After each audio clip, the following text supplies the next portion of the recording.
So, Ortiz put on a brilliant performance against Lomachenko. And one of the reasons is that he controlled Lomachenko's front foot position. Every time you see how Loma rocks to that front foot, Ortiz controlled either with a punch, he got counted there, because Loma's obviously trying to protect his position, because that's the position most of his offense is going to come from. But other than that instant, Ortiz did a brilliant job of controlling Lomachenko.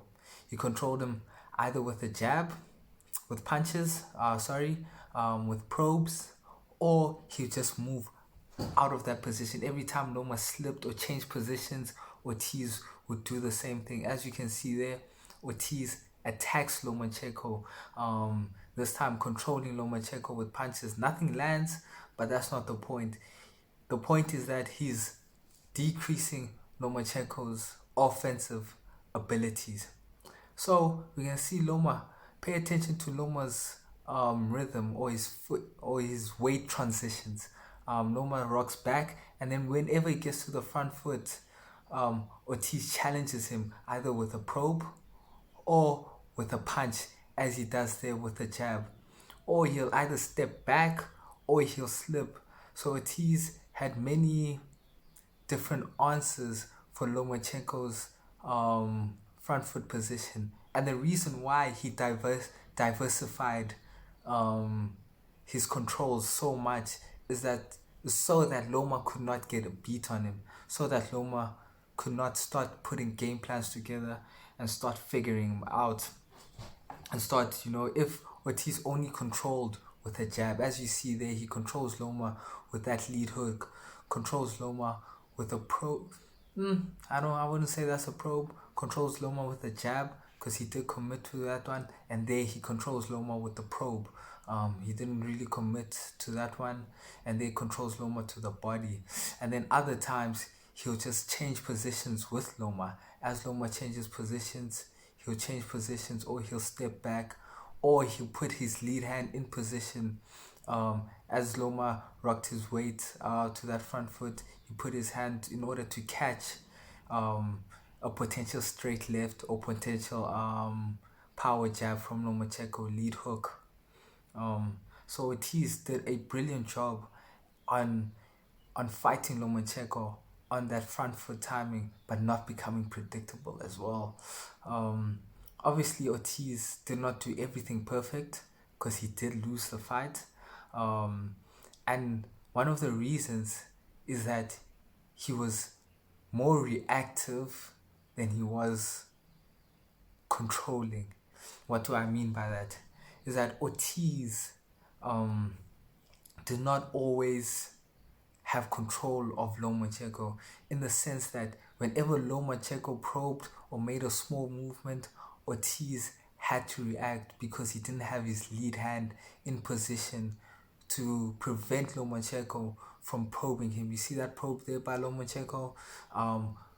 It drew out a counter which he didn't really commit to, but later on in the round, because Ortiz is constantly reacting to Lomachenko's probes with either punches or head movement or step back, or he's committing with committed movement, Ortiz spends or uses a lot of energy. And as we can see here, Lomachenko dips, Ortiz changes position and then comes back with the lead hook, controls his position after he's moved into it to prevent Loma from following up with combinations.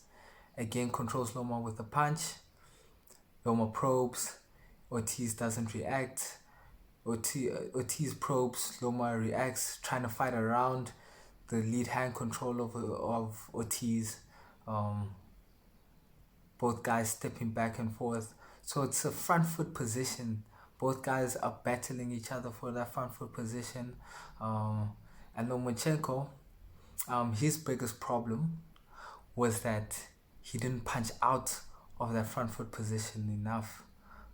He tried a lot of pull counters, As you can see, Ortiz controlling his position with counters, but he didn't punch out. He didn't move out of that position with the lead hook, or he didn't move out of the position with a straight left, like right there. Like Loma could have moved out of that position with a straight left and controlled Ortiz and prevented or discouraged Ortiz from controlling him with punches, or discouraged Ortiz to control him with that jab. If Lomachenko had just slipped and countered with a left hand, or slipped and countered with a lead hook. As you can see, Loma moves into that position but doesn't really move out of that position with a lead hook when Ortiz looks to control him with punches. So as we can see that this fight, both guys are fairly even in terms of their understanding of combat. I haven't gone through the whole fight with a fine tooth, so I can't really say who won or who lost, because I know there's a lot of debate about that. But I will say that Ortiz did do a lot of great things. The only problem with Ortiz is his hand positioning. Besides his hand positioning, he controlled Loma very well.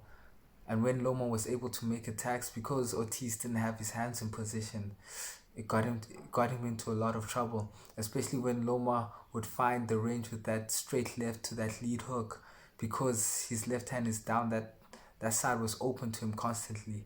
But other than that, great job by Ortiz for controlling Loma and controlling the pace of the fight.